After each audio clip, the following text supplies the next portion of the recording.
Olá, pessoal. Seja bem-vindo à nossa aula 3 da terceira semana do módulo 3 de persistência de dados com Sequelizer. Na aula de hoje, faremos a criação do sincronismo do banco de dados e a tabela. Como a gente já falou em aulas anteriores, o Sequelizer ele faz esse processo de sincronização entre o banco e as tabelas. Tá? Nós criamos dois arquivinhos, um db.js e o cliente com o nosso modelo de tabela. Então, até agora, nós temos o nosso banco de dados em um arquivo, que é o db.js, que é a criação desse banco de dados, e nós temos um outro arquivinho chamado cliente, que é o nosso model, o nosso modelo, onde nós temos a estrutura da nossa tabela. Agora, dentro do nosso arquivo index, o que nós vamos fazer? Nós vamos fazer o processo de sincronismo para criar o banco de dados e criar essa tabela cliente. Esse é o resultado que esperamos ter no final dessa aula 3. Tá? Essa é a ideia principal da aula. Criar esse sincronismo utilizando esses dois arquivinhos dentro do arquivo index. Fazendo isso, a gente já consegue fazer a configuração toda da nossa aplicação. E aí sim, depois, a gente já começa a fazer o nosso create e utilizar as inserções dentro do banco de dados. Então vamos lá. Então, pessoal, já estou aqui com o nosso Replit, né, aberto. É a mesma aplicação que a gente já está usando, tá? Então aqui, ó, estou com DB e com cliente. Vou fechar esses dois aqui que eu não vou usar agora. Eu vou lá para o index para começar a trabalhar com o index, tá? Então, ó, primeiro passo do projeto, a gente pegar esse arquivinho, né, que a gente começou na aula anterior, e ir lá no index e fazer essa codificação. Tá? Então agora a gente vai criar o sincronismo com o banco de dados e também com a tabela cliente. Nós já fizemos isso na semana 2, tá? Mas nós não fizemos com arquivos separados. Então isso é muito importante porque as aplicações elas utilizam arquivos separados. Nós temos arquivos de modelos que ficam separados dos arquivos, né, de negócio, ou seja, da parte de programação em si. Tá? Então é importante destacar isso, é importante que você identifique esse tipo de criação que nós estamos fazendo aqui, tá, pessoal? Isso daqui ele vai ser um processo que no seu aprendizado vai se tornar um processo banal, tá? Vai ser normal. A gente vai fazer isso de forma normal. Então vamos lá. Primeira coisa desse arquivo index, nós vamos fazer o processo de sincronismo, né? Então nós vamos utilizar o async, que a gente já utilizou, né, em outros momentos, para fazer o sincronismo. Então, só vou criar aqui o async e vou dizer, né, igual, e vou criar aqui dentro o nosso processo de criação do sincronismo. Tá? Diferença, eu vou criar aqui uma constante database novamente. Por quê, professor? Porque eu vou utilizar, né? Lembra? Para utilizar o arquivo DB, eu tenho que sempre criar, né, uma constante e dizer da onde que eu vou buscar esses arquivos. Opa. Então, ó, ela vai requerer, né, o barra, perdão, pessoal, ponto barra db. Ok. Agora eu vou criar uma constante chamada cliente, com C maiúsculo, que também ela vai utilizar o mesmo processo. Ela vai requerer lá do meu arquivinho ponto barra cliente. Tá? Então, ó, já fizemos aqui a primeira parte da configuração. Agora, eu vou utilizar um try. O que é o try? O try é para controlar exceções, ou seja, para verificar se tem algum erro, né, ou não, tá? Dentro da nossa criação aqui. Então, eu vou utilizar um try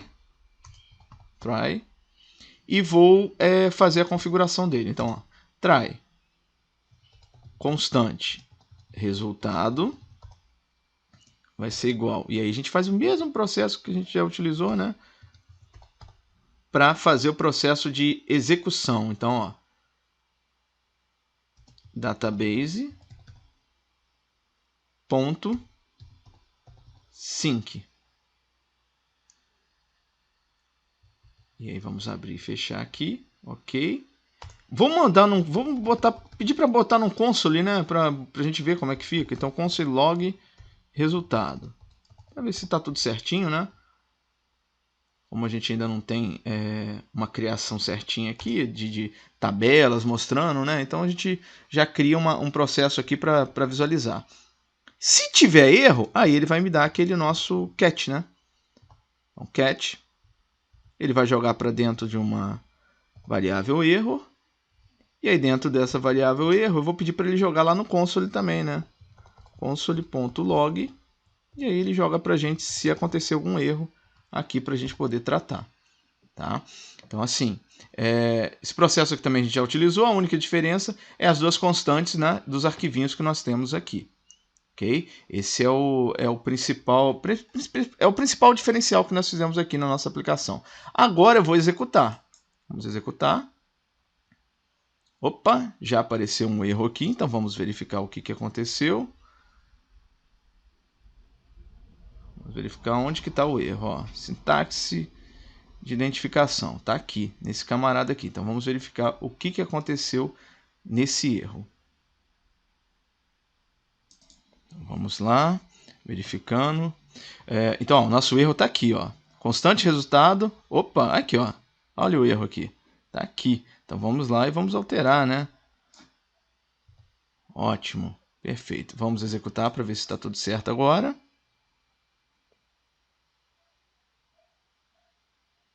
Ok. Bem, a princípio ele não demonstrou nenhum tipo de erro, tá? Ele jogou aqui para a gente, realizou o sincronismo, né? E não jogou nenhum tipo de erro para nós.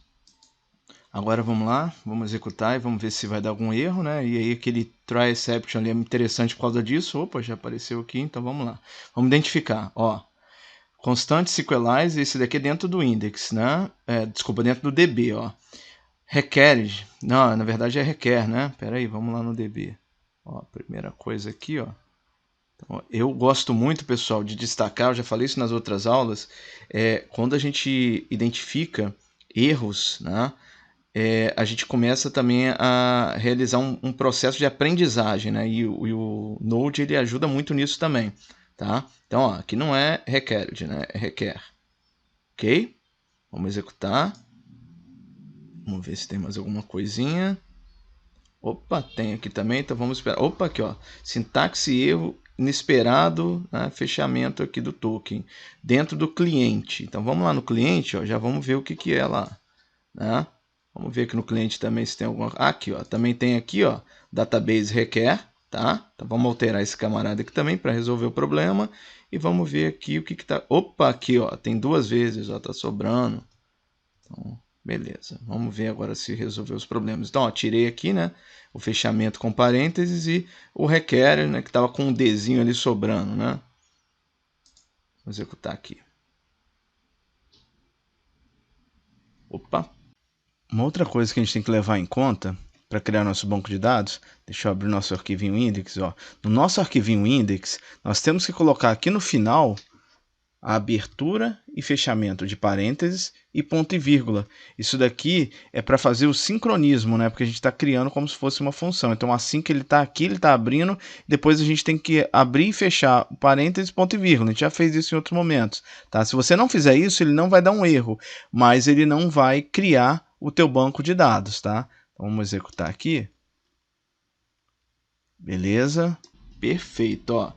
Já criou, tá? O nosso arquivinho, aqui é o nosso banco de dados está criado aqui. Vamos ver se a nossa tabela está aqui, né? Criada. Vamos ver.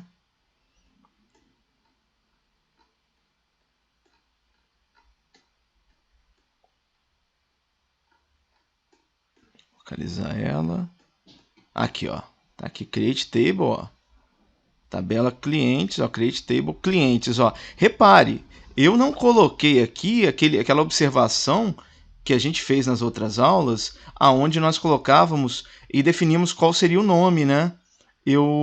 Da tabela. Eu não botei o table name, mas lembra que eu falei que ele sempre colocava no plural? Então, como eu defini como cliente, ele já colocou no plural de clientes, tá? Então, ele já criou aqui, ó, a tabela como clientes.